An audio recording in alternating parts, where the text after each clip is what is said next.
Hey, welcome to Let It Be. I am Vanessa, and this is my little corner of music YouTube. So today I'm going to do something a little different than what I've been doing. I'm going to do a worst to best ranking of glam rock, well, mostly glam rock band T-Rex, including the Tyrannosaurus Rex albums in this as well. Just a band that I overlooked for a long time, like a lot of North Americans, I would say. I knew Get It On, Bang a Gong, and 20th Century Boy, I think, and that's really probably it until a couple years ago when I did a full listen through of their discography, and I did a ranking then, but I revisited everything because over the last couple years, I've listened to them a good bit, and every time I've gone back to them, their albums, I usually liked them a little more than how I felt about a lot of them the first time around. So yeah, I figured I would do a full re-ranking, re-listen. So all these albums I had heard before this, but I came back to them all again.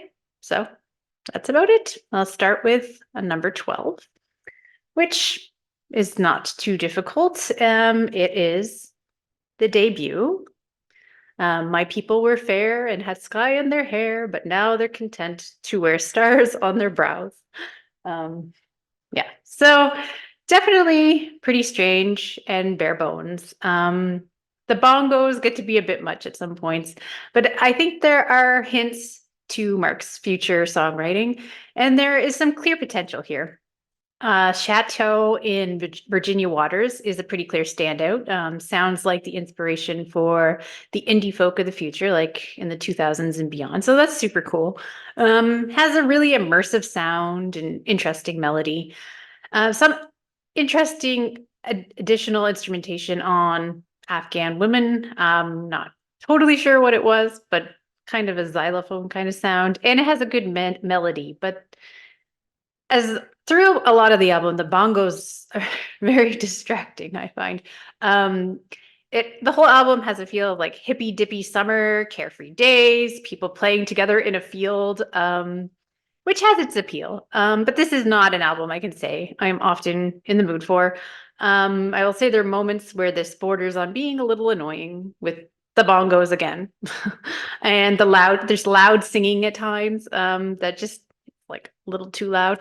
But there are some cool elements in songs here. Like this is not a terrible album. Some people kind of say that, but I think it's important to hear at least once as sort of to get an idea of the foundation of T-Rex and just the evolution. It's cool. I think the idea of it at times is more entertaining than actually listening to it. So it is 3 stars for me. And we're just going chronological for a bit here with a number 11, and that is Prophets, Seers, and Sages, the Angels of Ages from 1968 as well, which the first album was also from.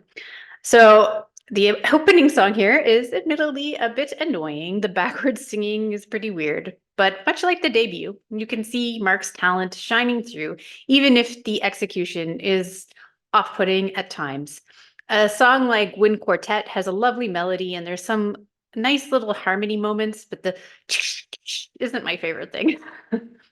Trelawney Lawn starts off really lovely, even if the overwhelming bongos seem to almost fight against the rest of the song. I would like this song a lot more without that. But I don't hate bongos. It's just I think in these first couple albums, they're just so prevalent and so loud. Um, I feel like they may have dialed the weird up just a little bit more on this album over the debut. I also think this album does have a fuller sound, even if they're still relying on relatively bare bones instrumentation. The Traveling Tregician is a really pretty song and a highlight on the album for me. It has a nice melody again. He's master at that. Great acoustic sound and the addition of some sort of chime over the bongos, which I appreciate.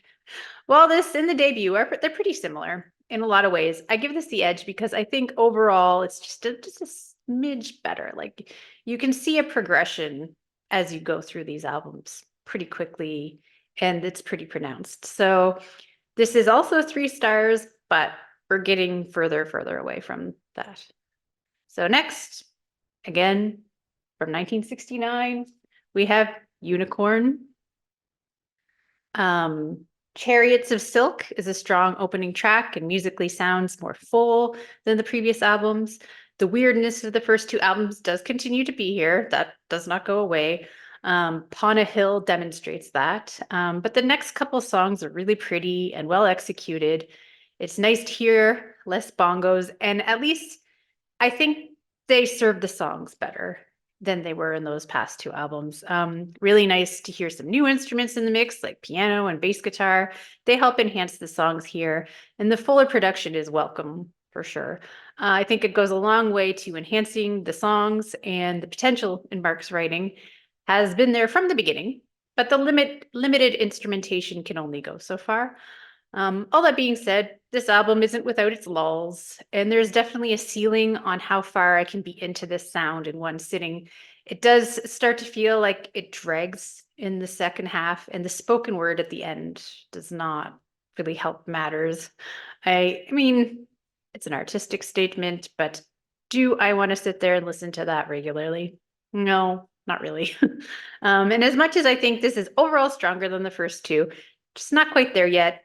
It's getting closer, and we're right on the border of more, but it just misses. So it is my last 3-star album. So number 9, continuing the progression chronologically, which will change soon enough, is 1970s, A Beard of Stars. Right away, this sounds like a progression again.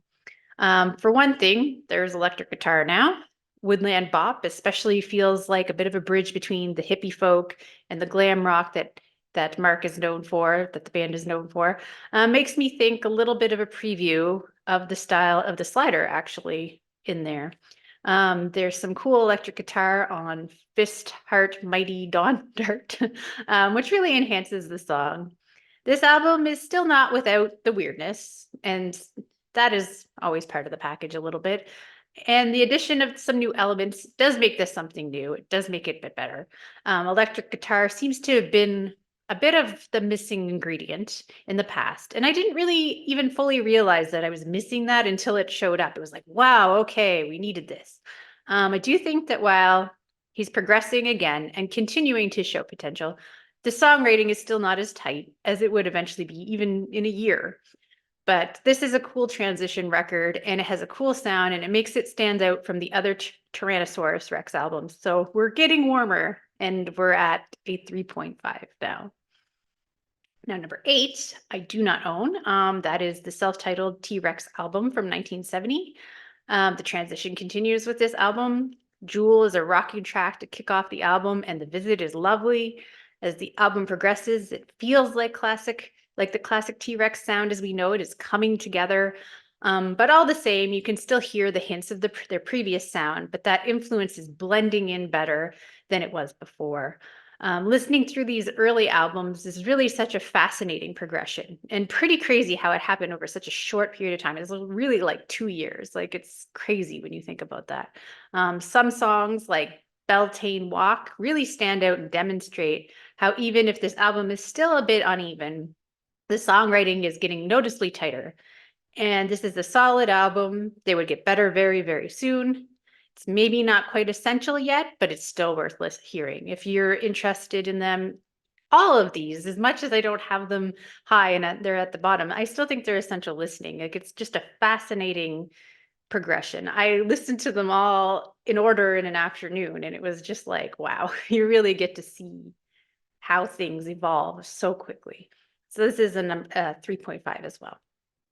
Now we're mixing things up a little bit more with my number 7. So we're jumping ahead to 1975, and Bolin's Zip Gun is the album I'm going to talk about. So this one seems to be an album that people consider one of their worst.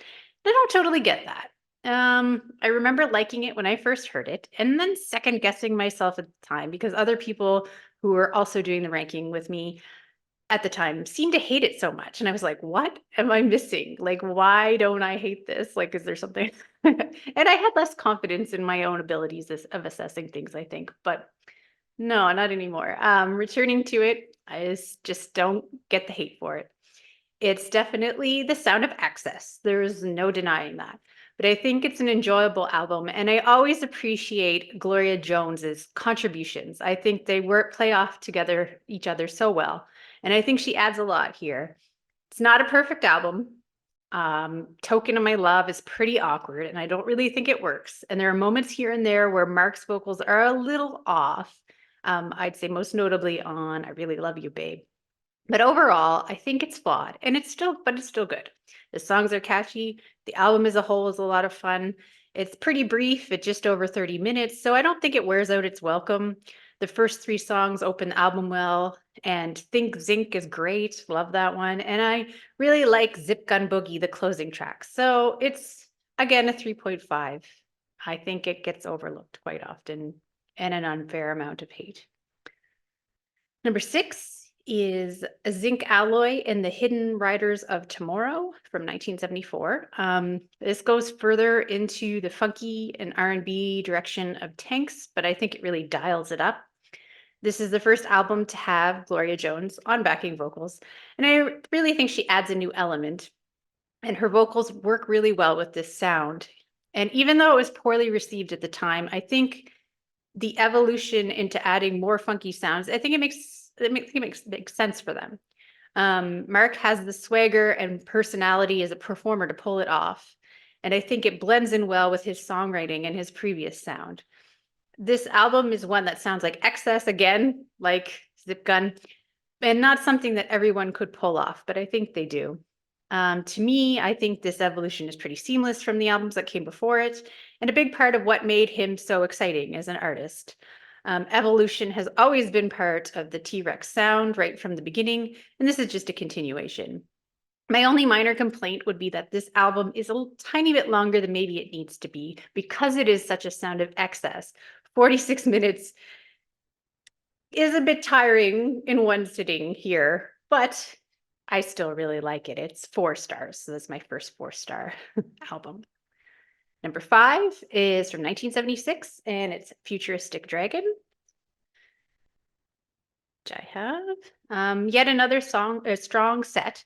They sound a bit reinvigorated here. Even if I am a Bull and Zip Gun defender, this still sounds like a step up.